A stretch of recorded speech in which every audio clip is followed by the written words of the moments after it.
आज आहे नागपंचमी आणि श्रावणातला पहिला सोमवार. कसा छान योगायोग जुळून आलाय ना. तर काल भावाचा उपवास आणि आज ही श्रावणातला पहिला सोमवार, असे लगातार 2 उपवास झालेत. तर आता इथे माझी देवपूजा करून झाली होती आणि देवपूजा झाली की ते आदिराला हळदी कुंकू लावायलाच लागतं, कारण तिला प्रचंड आवडते ते. आता तिलाही लावून घेतलं आणि मलाही लावलं. आता पोळ्याचा स्वयंपाक करायचा होता, त्याच्यामुळे कणिक मळून ठेवली.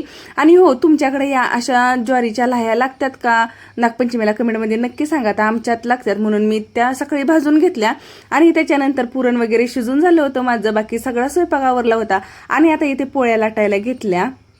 आज सकाळपासून डोक्यात विचार चालू होते की मंदिरात जायला भेटेल की नाही, कारण मंदिर जे आहे ना आमच्यापासून खूप लांब आहे. आता इथे माझा स्वयंपाक करून झाला होता आणि आता इथं महादेवाच्या पिंडीचा अभिषेक करायला घेतला, कारण सकाळी फक्त देवपूजा करून घेतली होती, अभिषेक राहिला होता. आता म्हटलं स्वयंपाक वगैरे झाला ना, निवांत टाइम असा काढून ना अभिषेक करून घेऊया. तर इथे अभिषेक पूजा वगैरे सगळं झालं होतं आणि तोपर्यंत ताईंचा फोन आला आमच्या शेजारच्या की आपण संध्याकाळी 5-6 वाजता ना मंदिरात जाऊया. मग काय, सगळं पटकन असं काम आवरून घेतलं. आता इथे ना नैवेद्य पण भरून घेतला आणि संध्याकाळी 5:30 वाजता आम्ही मंदिरात जायला निघालो. आणि खरं सांगायचं ना, आजच्या दिवसाचा विचारही केला नव्हता, एवढा छान दिवस गेलाय. कारण आज सकाळी घरी सुद्धा महादेवाच्या पिंडीची पूजा केली आणि मंदिरातही योगायोग जुळून आला. मंदिरातही आल्यानंतर पूजा करून घेतली. तर इथे सगळ्या देवांच्या पाया वगैरे पडून झालं माझं आणि ते आदिराही पाया पडली. आणि त्याच्यानंतर एक दुसरी गोष्ट सांगायची म्हणजे रस्त्याने येतानाच आम्हाला ना रस्त्यात हे वारूळ दिसलं आणि तिथेही आमची पूजा संपन्न झाली.